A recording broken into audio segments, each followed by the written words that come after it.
A perspective on psychology.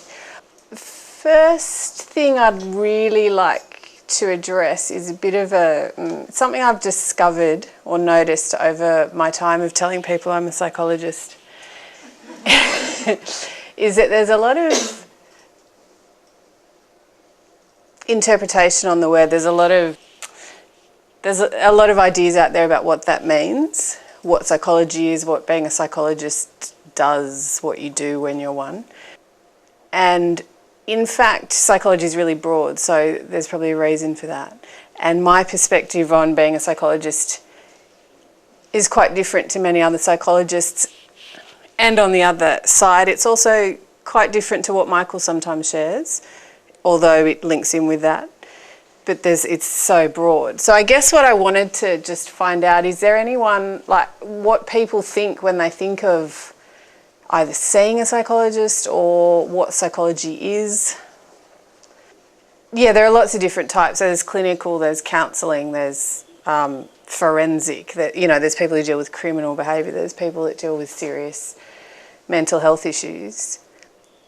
I guess my experience sometimes is that people think there's a magic about, there's kind of something that is that you do if you're a psychologist that can almost be invasive.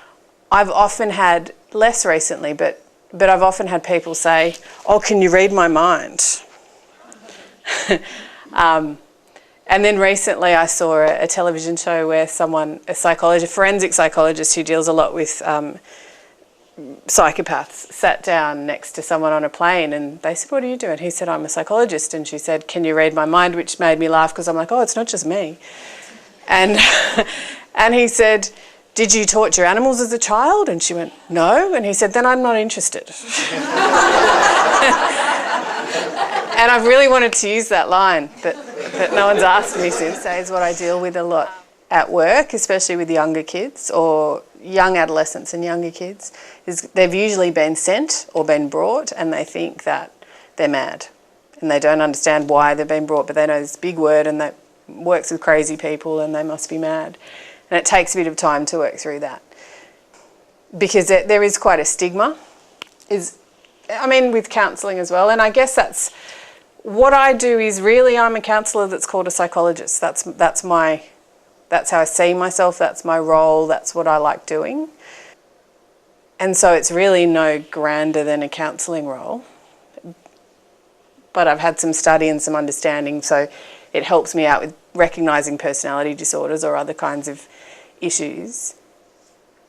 I don't know, I guess what I really want to do, and what, not just here, but what I'm really striving to do in psychology is really dismantle that whole mystique, because what I've really noticed is a lot of psychologists hide behind it. It's like something that they use as power. It's like, yes, I can read your mind would be probably what they'd say, or, well, I can't read your mind, but, they really want to put that thing forward that they can see right through you, that they, it's almost like a one-upmanship.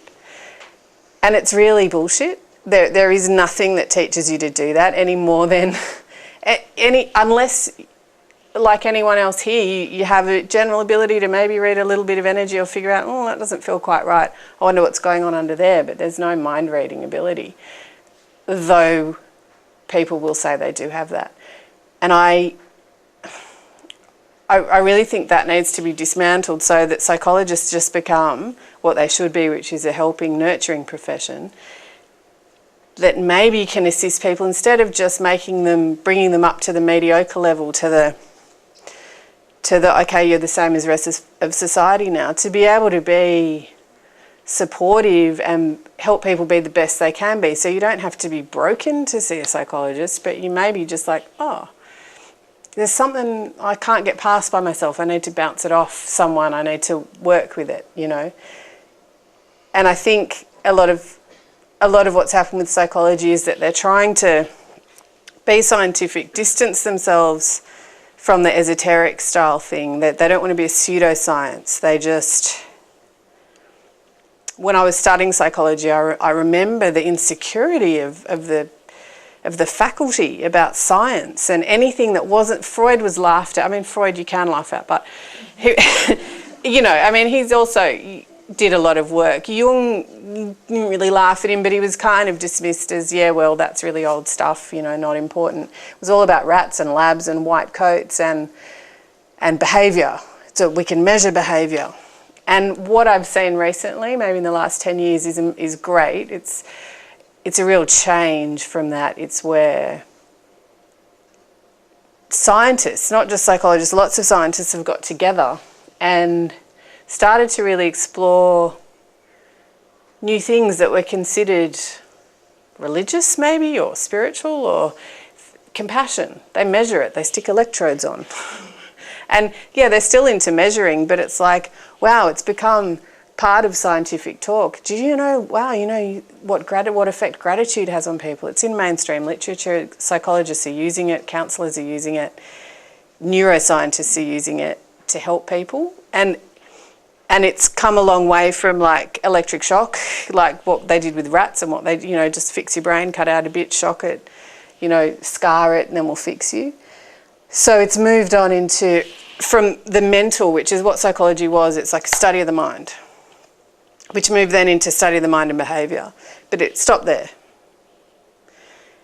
And there was no more, because nothing more could be measured. And now there's, with the help of a lot of high-profile people like the Dalai Lama and other people, there's like this massive movement in psychology and therapy that's about embracing other stuff and not being considered really kooky and crazy, because they needed the security of the scientific backing.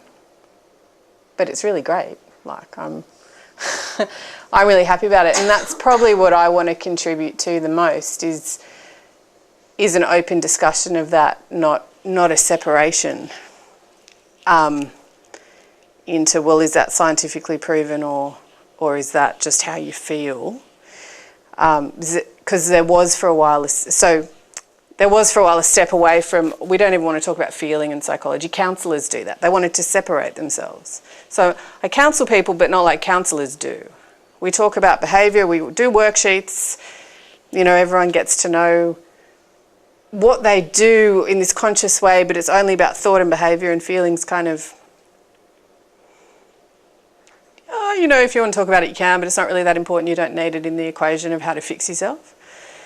And that was even recently, about 2 weeks ago, I was at a workshop and doing cognitive behaviour treatment for anxiety in young kids. And they have all these worksheets and it addresses all these things, you know, like there's lots, it's very intricate what they ask for and what you do. There's step ladders, and you talk about behaviours, and you change your behaviours. You don't want to be anxious anymore. What's your anxiety? You have a step ladder to your goal. It's great. Then someone said, don't see a feeling bit here in the audience. And the presenter went, yeah, well, you know, what we've found is that doesn't really matter. It doesn't make any difference that, you know, the behaviour and the thoughts work by themselves. Because all the kids say is, I feel anxious. And so the people that work there don't actually understand, well, yeah, what's under the anxious? What do you mean by anxious? What do you know, they're not skilled or trained in how to go under that because they've been focusing on the overt. And they do 3-month follow-ups, and that's great. But my experience of that is it doesn't last. 3 months it does. Then that anxiety will come out somewhere else. So they've stopped washing their hands 400 times a day, but now they, you know, have to do all these rituals or whatever else. So it's still pretty rife, and especially in that field. So you have we have lots of kinds of psychological thinking, but one is still the real scientific path where you dismiss everything you can't prove. And one is a real exploration of, well, what else is there? And that's a lot of therapists, maybe like me and like other people, who are like, oh, something's missing, like I'm doing this, but it's not working. Or it's working a bit, but like they never get better. They come back, oh yeah, I'm good for a year. Oh no, had to come back and see you because, you know, got a new job and it triggered me into all this other stuff. And you just kind of just didn't clear. And so a lot of what I've learned over the last few years from my work and also from being here is how to bring what we do here into my work with people. And it's been really exciting because I've had an experience of, I've had lots of weird experiences being being a new psychologist, being thrown into positions of looking after people when I'm quite young and dealing with serious mental health issues and drug and alcohol, and I didn't have the tools or the skills. I had what I was learnt, but no one tells you how to look after yourself. No one. It's just like go out there and if you get a bit tired and burn out, do some yoga and go for a walk on the beach. It's like, well, okay, but it didn't really work because then it just separates my nice life from my shit work life. And then I'm going to finish the walk on the beach and I've got to go to work. I've got to wait 10 hours to go to yoga. And so you just have this, like, where you wish you didn't do that horrible middle bit, but there was nothing about integrating what you were doing and loving that. And yeah, so the psychology I got taught and the psychology I was trained in is a massive kind of focus on the mind and behaviour, to the exclusion of, I guess, a lot of other facets of us. And in my time working as a psychologist, I used that. I mean, that's what I was trained in. So I really did, I worked with minds and cognitive behavioural and trying to change faulty thinking, but really what it did was just kind of overlaid another thought. So what you do is, you have this faulty thought. It's faulty. It's wrong. So you'd kind of work together to find a different thought that would be more helpful for them, which is good and works, except that you don't tend to eradicate the other thought that's often related to low self-esteem or, lack of worthiness or some kind of sense of isolation or separation. That just kind of gets pushed under. So, and the new thought gets linked. So you have this old thought of, oh my God, everyone is going to think I'm an idiot, and it might lead you to social phobia or something. And then you tack another thought onto that, which is more like realistic thinking, like, of course they won't, and I know people just don't say much in conversations anyway, so I'll be able to say yes and no and ask some questions and I'll be okay. You can tack that thought on, but the other one's still underneath. And that was kind of what I discovered when I was working with people, is I could go so far and then, and they would be okay and functional. So you could create there'd be all these people that weren't functioning that you could make or help to function better, but they weren't really great. They were kind of just coping. And I guess what started for me then was this real, like, there's got to be something more here, because people can be better than that. Like, you can be free of all that. It's not just about functioning and having society, like, help kind of think you're good at talking or think you're good at socialising, or, yeah, she tells good stories, or he's really, friendly guy. It was still based around what other people thought and how to fit in.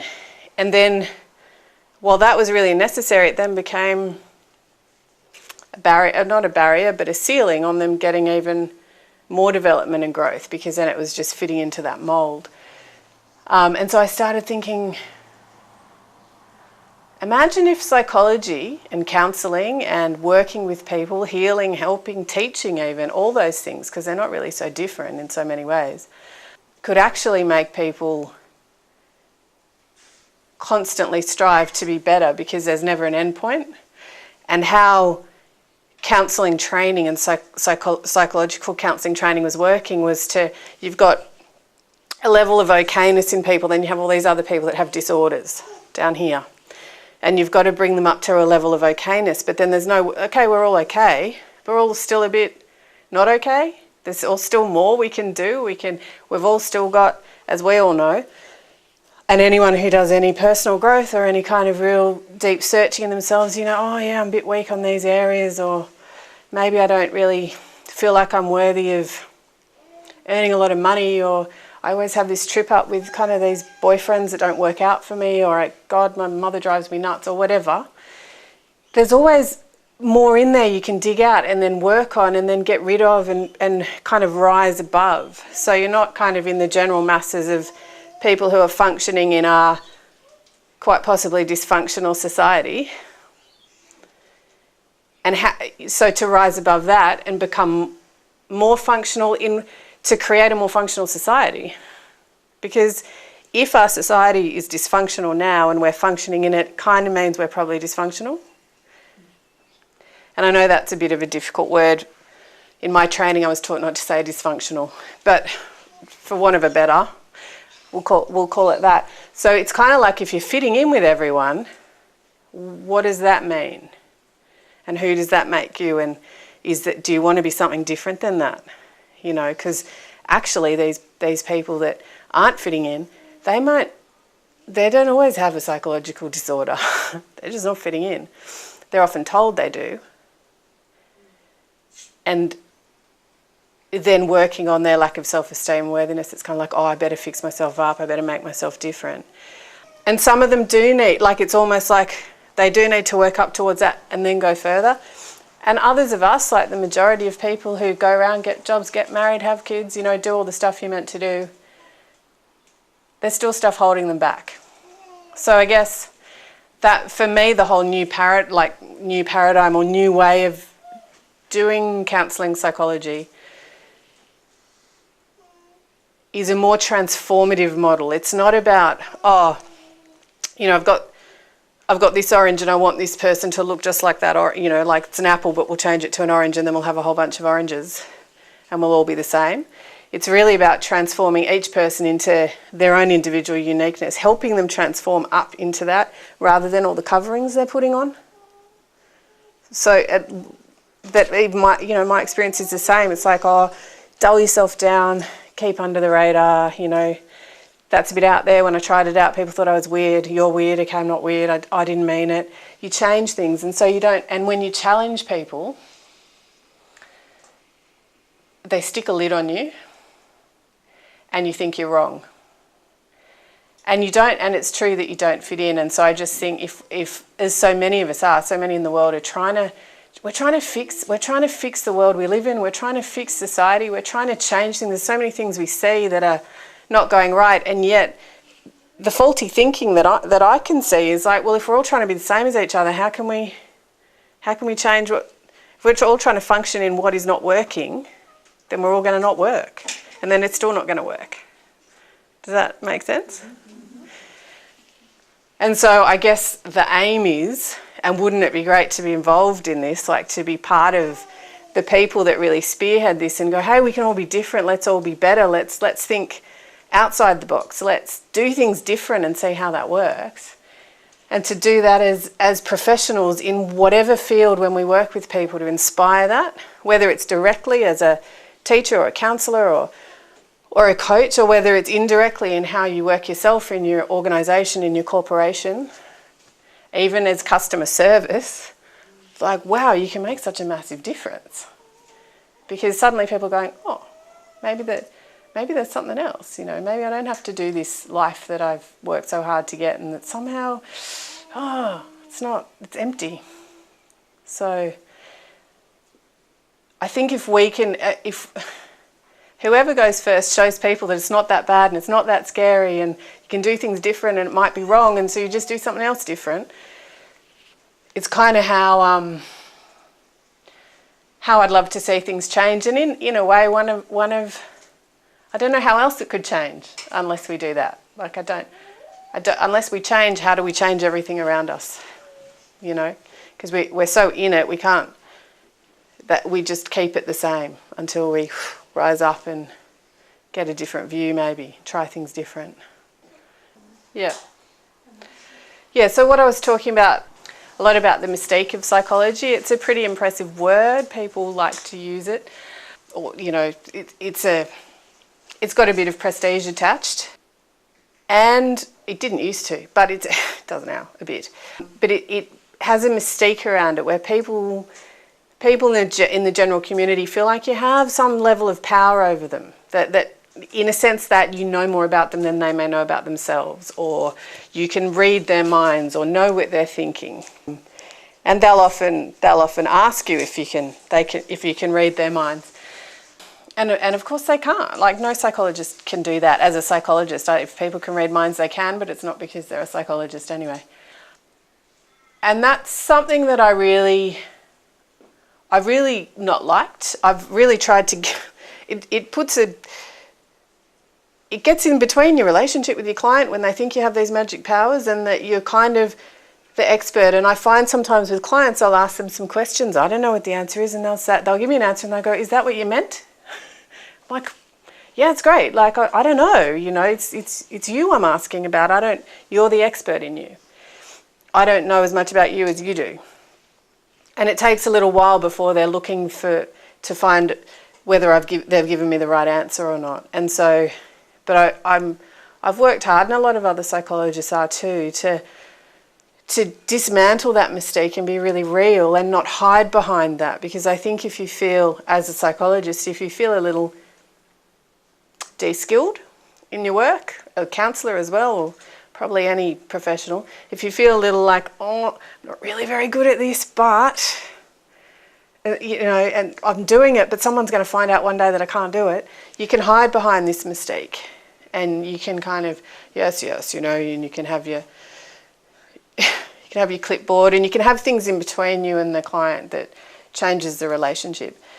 And so I've tried really hard to change that mystique and to change that and to get rid of the private professional boundary that psychologists and medical people and many professionals put between themselves and the public or their clients.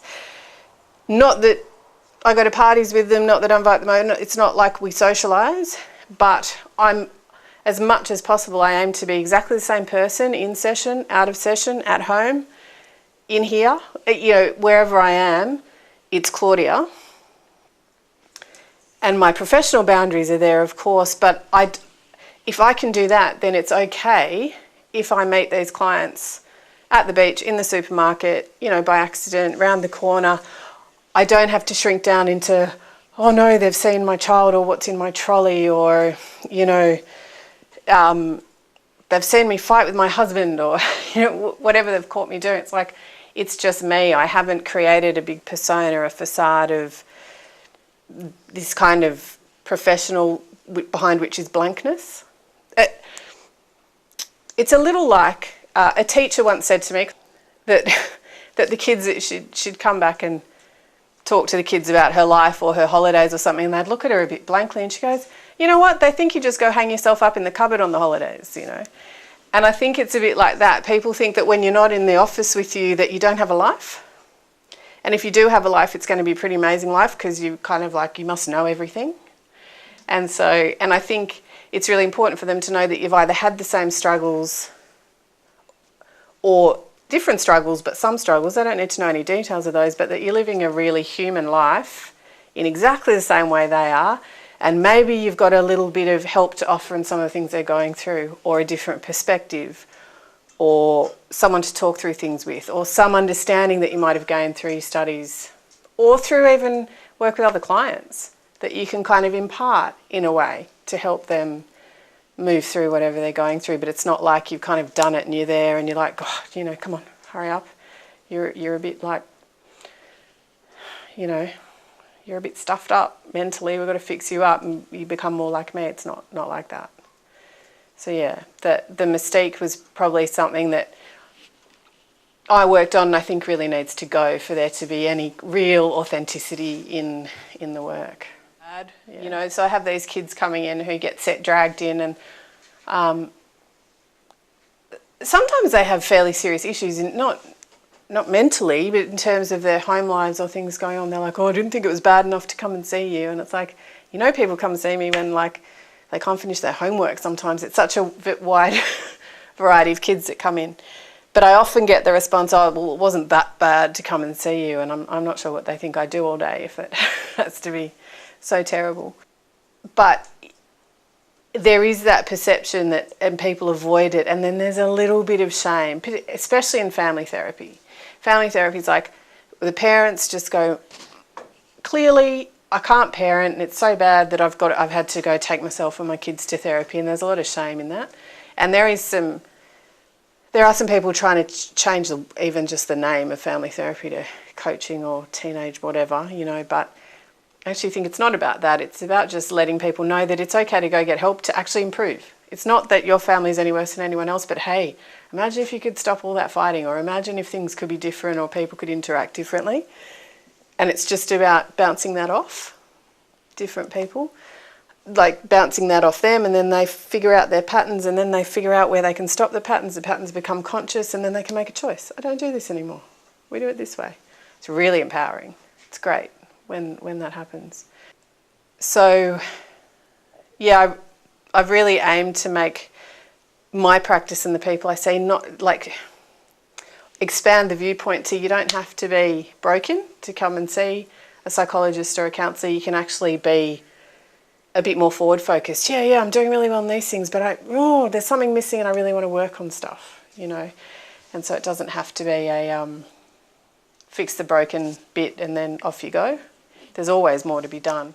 And an example of that was actually of the children coming in who think that, oh my God, if I'm seeing a psychologist and I don't quite know what that is because I'm only 8 or 9, but it's something big and important, then there's something terribly, terribly wrong with me. And this little boy that was referred to me was in year 3, which I think makes him about 8 or 9.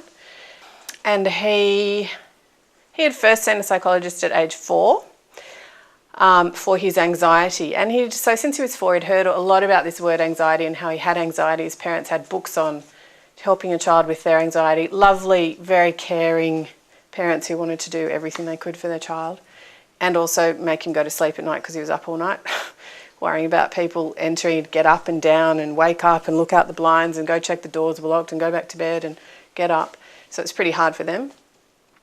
He had a lot of fears that would be quite distressing at night for the whole family.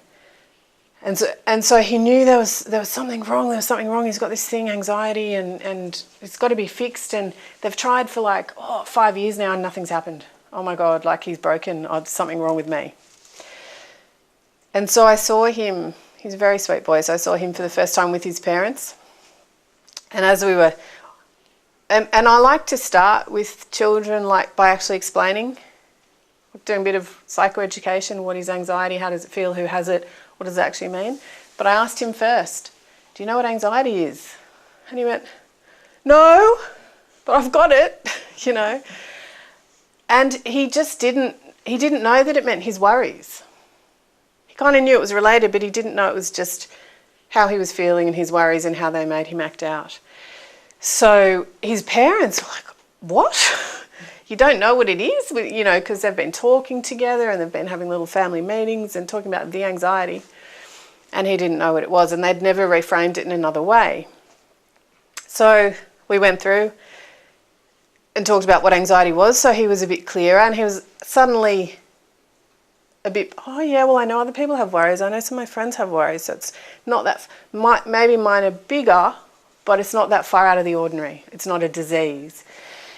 And I often like when I work with families to ask, you know, when there's an issue like anxiety, it'll be like, so who's the most anxious person in the family? They've brought one little one in for anxiety, but hey, I can't assume that's the most anxious one.